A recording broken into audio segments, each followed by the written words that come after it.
Schweden ist ein Land, das in jeder Region neue Facetten zeigt. Von sanften Hügeln und Küsten im Süden bis hin zur wilden, unberührten Natur des Nordens. Dieses Video ist der dritte Teil unserer Reise zu den Highlights Schwedens und führt in die entlegensten und beeindruckendsten Winkel Nordschwedens. Hier, wo die Landschaft rauer und die Zivilisation seltener wird, eröffnen sich endlose Weiten, tosende Wasserfälle und stille Seen. Ob entlang der Wasserstraßen Jämtlands, auf den Spuren des Polarkreises oder in den Fjellregionen. Nordschweden ist geprägt von einer Natur, die gleichermaßen Ruhe und Abenteuer verspricht. Kommt mit auf eine Reise durch wilde Landschaften, vorbei an atemberaubenden Naturwundern bis hinauf in den ganz hohen Norden, dorthin, wo Schweden am ursprünglichsten ist.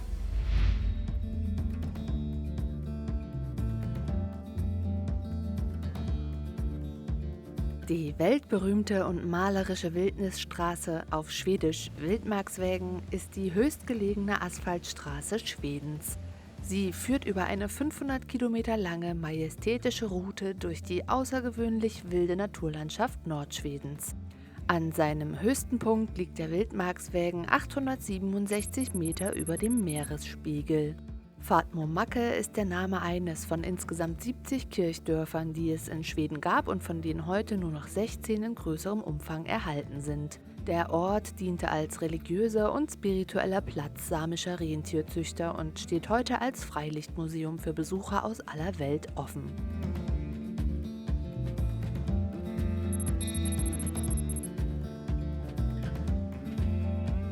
Der berühmteste Abschnitt der Straße verläuft quer über das Stekenjokk-Plateau, ein samisches Gebiet, in dem Rentiere grasen und seltene Vogelarten leben.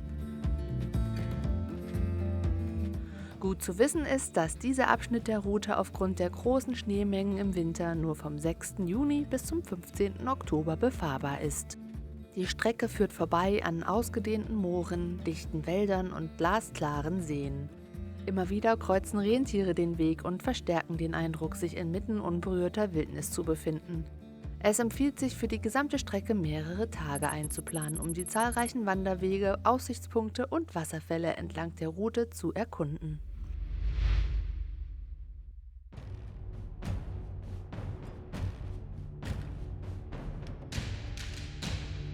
Die Höga Küsten, ein UNESCO-Weltnaturerbe und bekannt für ihre dramatische Küstenlandschaft. Geformt durch die Landhebung nach der letzten Eiszeit erhebt sich die Küstenlinie Jahr für Jahr weiter aus dem Meer.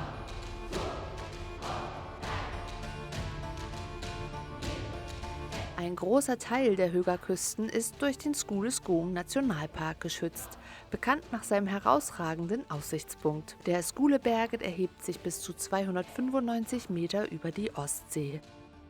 Der Gipfel kann zu Fuß oder mit einer Seilbahn erreicht werden und bietet ein unvergleichliches Panorama über das UNESCO-Weltnaturerbe. Die Höga Küsten war bereits in der Steinzeit besiedelt, was zahlreiche archäologische Funde belegen. Die Region bietet eine vielfältige Flora und Fauna. In den dichten Wäldern sind Elche, Luchse und Bären heimisch, während die Küstengewässer Lebensraum für Seeadler und Robben bieten. Die Höga Küsten ist nicht nur ein geologisches Wunder, sondern auch ein Ort der Ruhe und Inspiration. Ideal für alle, die sich abseits der Massen bewegen und die Kraft der Natur spüren möchten.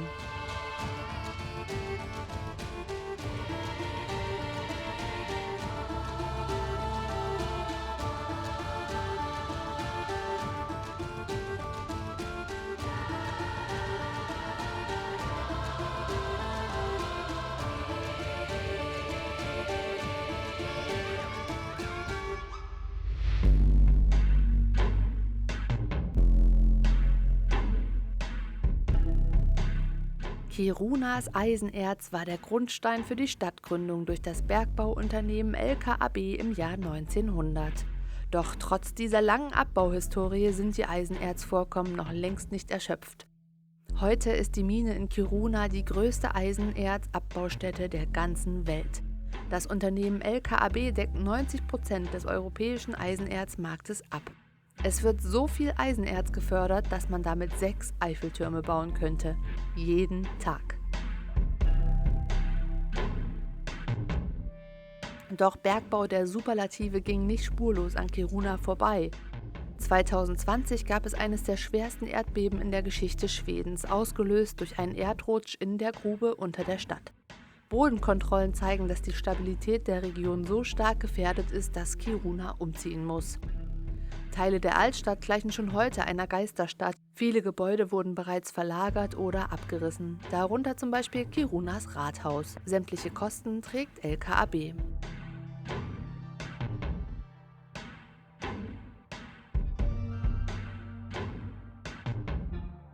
Noch am alten Platz steht Kirunas imposante Holzkirche. Sie wurde 2001 zum schönsten Gebäude Schwedens gewählt und ist eines der größten Holzbauwerke des ganzen Landes. Die Gemeinde möchte ihre Kirche erhalten. In einem Mammutprojekt ist deswegen der Umzug des Gebäudes als Ganzes geplant. Auf einem riesigen Hänger verladen soll die Kirche ins neue Stadtzentrum transportiert werden, das etwa 3 Kilometer weiter östlich bereits entsteht.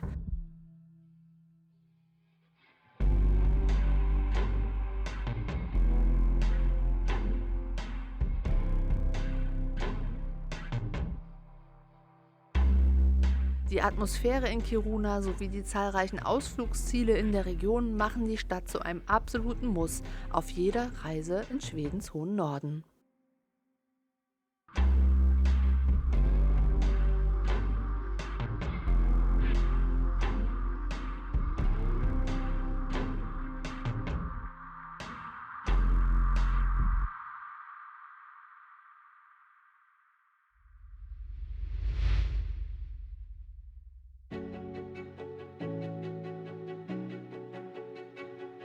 Das Jämtland-Dreieck ist eine der bekanntesten Wanderrouten Schwedens. Es verbindet die 3 Berghütten Storulvån, Sylana und Blåhammaren und bietet auf rund 50 Kilometern spektakuläre Ausblicke auf das schwedische Fjäll. Die Strecke führt durch offene Hochebenen, vorbei an Flüssen und über Bergpässe.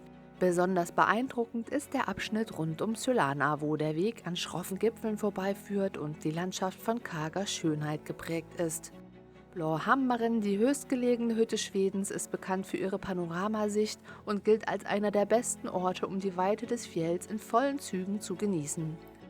Das Wetter kann in dieser Region schnell umschlagen, weshalb entsprechende Ausrüstung und Vorbereitung unerlässlich sind. Das Gebiet rund um das Jämtland-Dreieck ist traditionelles Weidegebiet der Samen. Ihre Rentierherden ziehen regelmäßig durch die Region und viele der markierten Pfade sind historische Handels- und Wanderwege, die seit Jahrhunderten genutzt werden.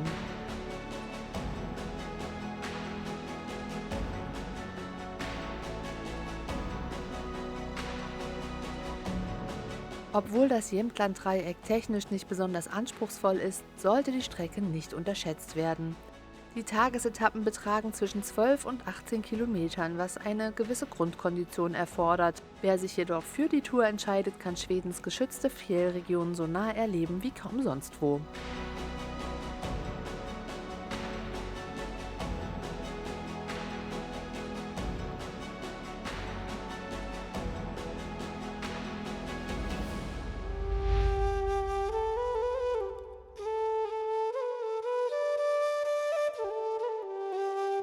Jokkmokk ist bekannt als kulturelles Zentrum der Samen. Jeden Winter findet hier der traditionelle Wintermarkt statt, der seit über 400 Jahren abgehalten wird.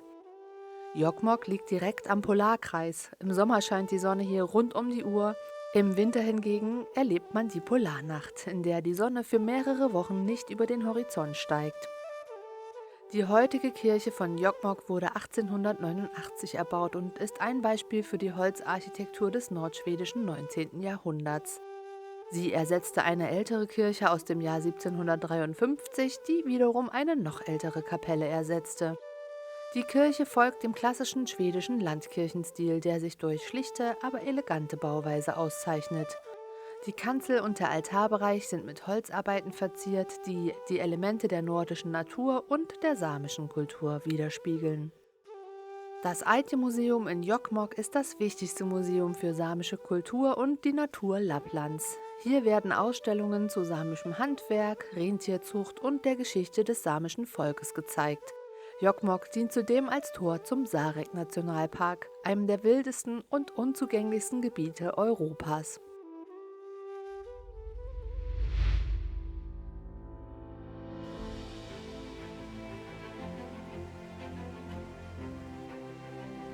Storforsen ist der Name großer Stromschnellen am Piteälven.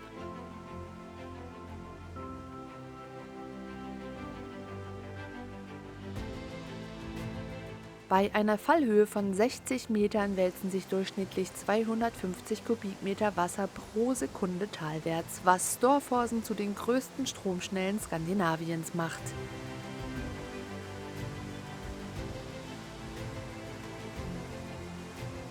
Während der Wochen um die Mitsommerwende ist das Wasserniveau am höchsten. Dann fließen über 800 Kubikmeter Wasser pro Sekunde ins Tal. Der Uferbereich ist gut ausgebaut. Die zahlreichen natürlichen Pools und kleinere Stromschnellen laden bei warmen Temperaturen zum Planschen und Baden ein. Wem das eiskalte Flusswasser aber zu kalt ist, der kann sich zum Aufwärmen an einer der vielen Grillplätze ein Lagerfeuer entzünden, für das von den Schweden Holz zur Verfügung gestellt wird.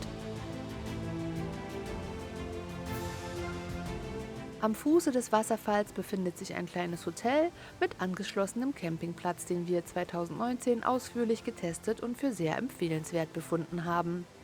Die Storforsen Stromschnellen gehören zu den beliebtesten Ausflugszielen in ganz Norrbotten und sind auch im Winter ein absolutes Highlight.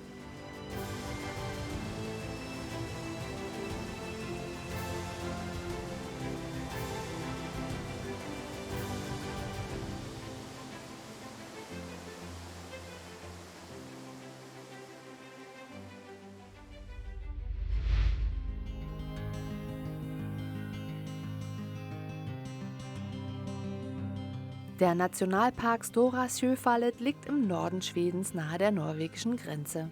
Er liegt im Siedlungsgebiet der indigenen Samen und gehört zum Laponia-Welterbe.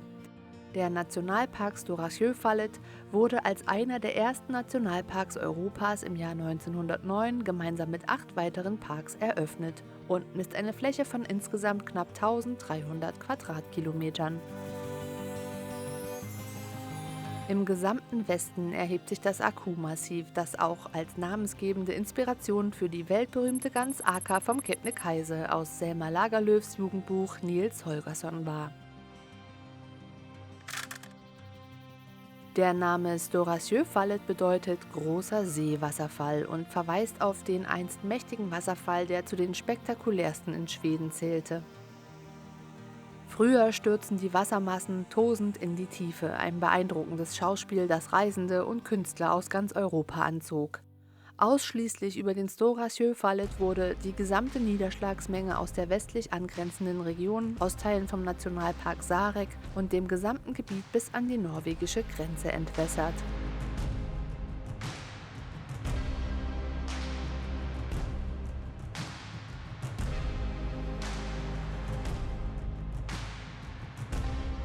In den 1910er Jahren wurde der Wasserfall jedoch durch den Bau eines Wasserkraftwerks teilweise umgeleitet und somit ist der einst mächtige Strom heute deutlich weniger spektakulär.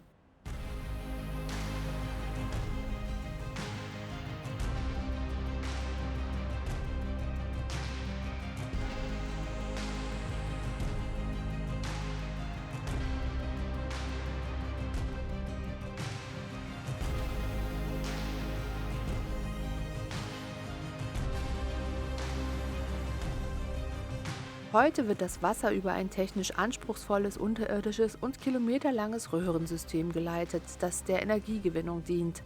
Nur selten, zum Beispiel zur Schneeschmelze, erhöht sich die Abflussmenge am Stora Sjöfallet.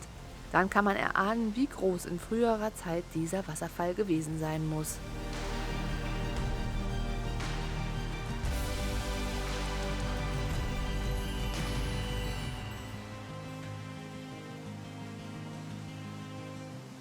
Im Nationalpark befindet sich das Naturum Laponia, ein Besucherzentrum, das Einblicke in die Natur und Kultur der Region gibt.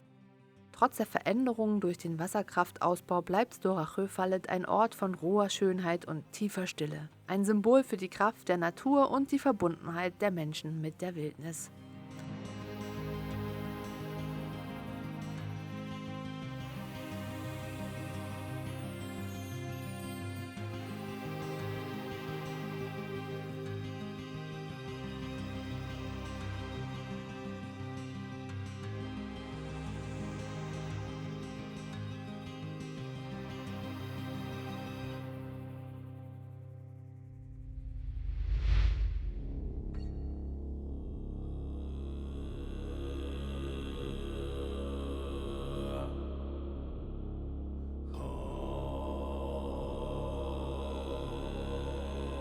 Der Abisko-Nationalpark zählt zu Schwedens berühmtesten Parks und ist einer der 9 ersten Nationalparks, die 1909 auf dem europäischen Kontinent gegründet wurden. Er ist nicht nur Startpunkt des beliebten nördlichen Kungsläden, sondern bietet weltweit die besten Bedingungen, um die sagenumwobene Aurora Borealis, das Nordlicht, beobachten zu können. In der Liste der heute 30 schwedischen Nationalparks belegt der Abisko-Nationalpark in alphabetischer Ordnung den Platz 1. Er ist 77 Quadratkilometer groß und liegt in einem Tal, das von Bergketten umrahmt wird. Durch das Zentrum des Tals schlängelt sich der Abisko-Joke, der mal als breiter, kiesgrundiger Fluss, mal als reißender Strom imponiert. Kleinere Moorebenen erstrecken sich zu den Flanken des Abisko-Joke und bieten Lebensraum für die einzigartige Flora und Fauna Lapplands. Von verschiedenen Aussichtspunkten rund um den Abisko-Nationalpark eröffnet sich die Sicht auf eines der meist fotografierten Naturmotive Schwedens und das Wahrzeichen Abiskos, die Pforte nach Lappland oder Lapporten, wie man sie auf Schwedisch nennt.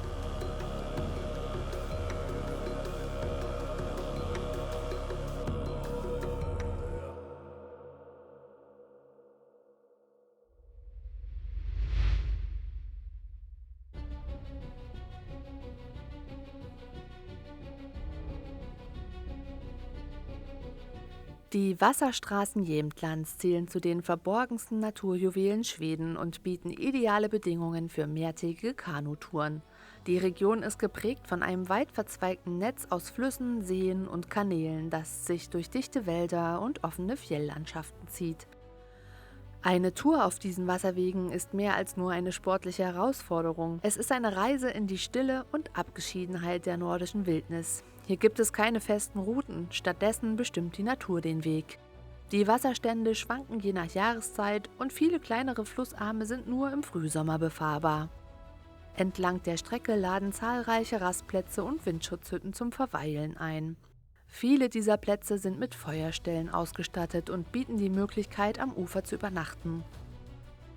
Einige Hütten stehen frei zur Verfügung, andere können vorab gebucht werden.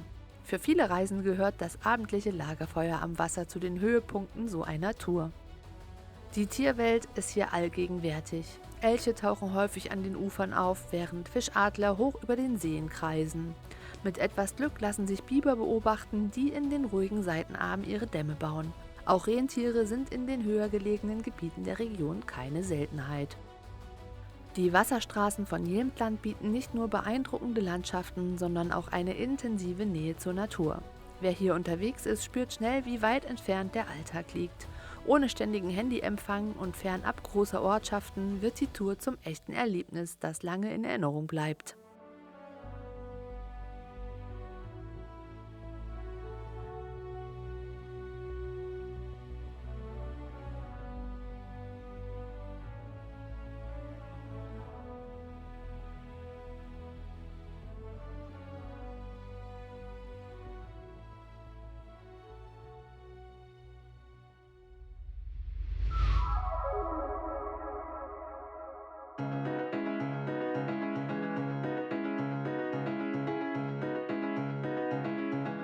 Schweden ist ein Land voller Kontraste, wo sich unberührte Wildnis mit lebendigen Städten vereint. Der Polarkreis als geografische Grenze zum arktischen Bereich symbolisiert den Übergang in eine der faszinierendsten Regionen des Landes. Hier im hohen Norden erlebt man Sommer mit endlosen Tagen und Winter mit der Magie der Polarlichter und der ewigen Dunkelheit. Die Überquerung des Polarkreises ist ein unvergesslicher Moment und für alle, die diesen besonderen Punkt erreicht haben, gibt es in Schweden ein Zertifikat als Erinnerungsstück. Ein Andenken an den Höhepunkt eines Abenteuers in einem der letzten wilden Paradiese der Erde und ein absolutes Highlight für jede Reise durch Nordschweden.